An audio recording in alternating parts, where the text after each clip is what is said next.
coordinator. Are you satisfied with implementation of the program? Personally, Why, sir? marami pa akong gustong gawin na hindi nagawa. Pero, well, may level of satisfaction eh. For the past semester, may level of satisfaction as to the implementation of the program. Pero ako personally, hindi ako satisfied. Mahirap kasi ako i-satisfied. Ngayon lang po pala, sir, mataas ang standard. Kasi, ewan ko lang, kasi pagka may nahanap pa ako, ipupush ko talaga yan na ma-implement siya. Personally. Pero sa entire program, may level of satisfaction. In a way, satisfied ako. Pero, sa akin. So, sir, hindi kayo masyado na-satisfied. Ibig sabihin ko yun yung may something na kulang. Ano po sa tingin?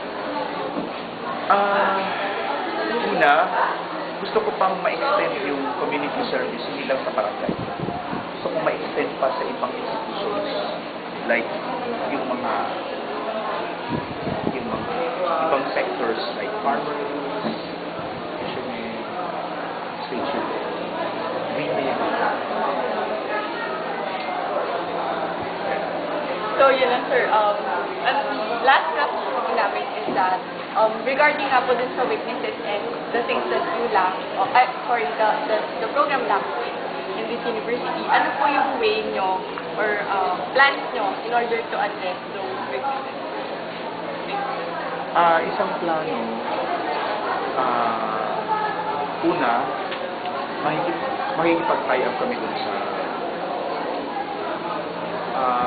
close coordination with other departments as to professors. Pangalawa, sana yung programa ng recruitment dun sa full-time professors. Gusto ko mapalawak pa ang manpower. Pangatlo, yung close coordination sa ibang departments for the schedule of professionals sa party. Kasi nga, to address the concern na yung monitoring yung sila.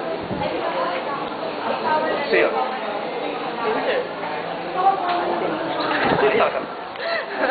Project accomplishments, ito yung percentage distribution. Paano siya ini-evaluate? Pwede po kami sa makakuha ng copy. Sure. Pwede niya i-xerox na. Tapos, evaluation sheet nung panahon na CWTS pa. Tapos, ito yung community needs assessment. Survey. Xerox nyo lang, tapos balik nyo kasi. So, saan po may photocopy dito? Sa labas, dito sa may Nova Square. Other more questions? Ano, sir? Ano mo, sir? More on personal insight niyo po sa behavior ng students. Kasi, sir, ang behavior po nila para kino-complete lang po nila yung job. For example, clean-up drive, then doon lang sila parang para mapunan yung number of hours required sa kanila. Paano nyo po i-combat yung thinking na gano'n? Hindi dapat gano'n yung thinking ng student. Dapat merong integration. May integration, tapos may processing.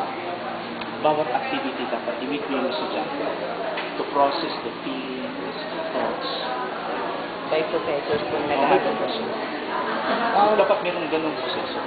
Kasi pag walang ganung proseso, after the implementation, it's not. Kasi sa processing, sharing of experiences, processing, deepening ng experience, doon mo makikita at doon mo magparating sa estudyante na ang pakay ng programa is beyond what you're doing, is beyond what you're behaving.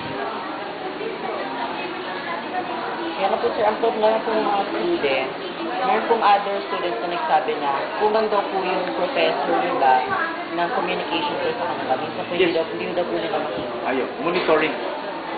Monitoring yung kulang. Saka yung hindi namimit lagi. Kasi, pero karamihan doon yung mga part-time. Yung mga part-time ko. Kasi nga, part-time na sila dito, full-time doon. Siyempre, ang commitment nila talaga doon. Practical po yung questions po namin. Then sir, ano po, yung paper po namin, supposed to